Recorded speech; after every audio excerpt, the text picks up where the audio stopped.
So if you are a swing trader, okay, this setup occurs every single month. All right, what I want you to look out for is another block. All right, simply looking for another block. You can look for a sweep of liquidity into it, or it could just be another block with a fair value gap. You understand? Look for price to get into the other block, and then it's gonna move. Okay, you can look to take the entry at the other block. Okay, I would say, what is the kill zone for this entry? What is the session, if you would ask me, when should you be taking this trade? Because it's not just what trade, but when. Okay, let's say starting from the second week of every month. It could happen on the second week, it could happen on the third week. Okay, every new month, the second week, the third week. All right, I want you to look for another block.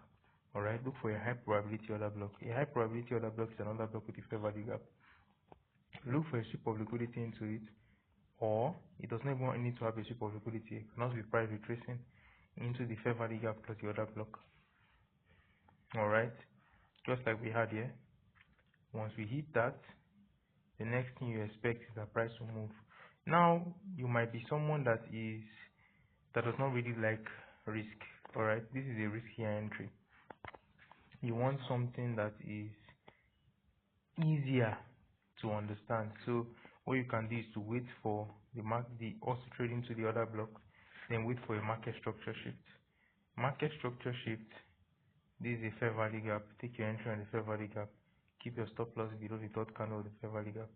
If there's another fair value gap within the range, just keep your stop loss below that fair value gap as well, and let it run. All right. Now another thing is you need to know standard deviations. All right, where should you take profit? Okay, if you check the daily time frame, all right, this is a daily time frame volume imbalance. So let me quickly show you that.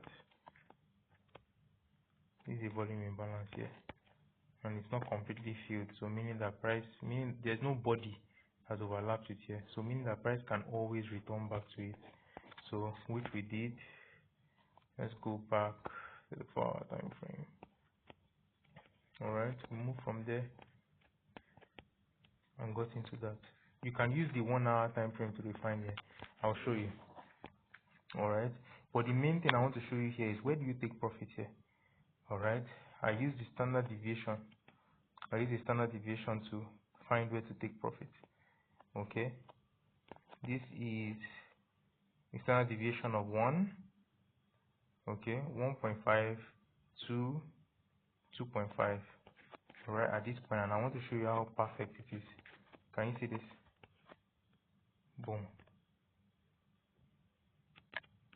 Okay, perfect.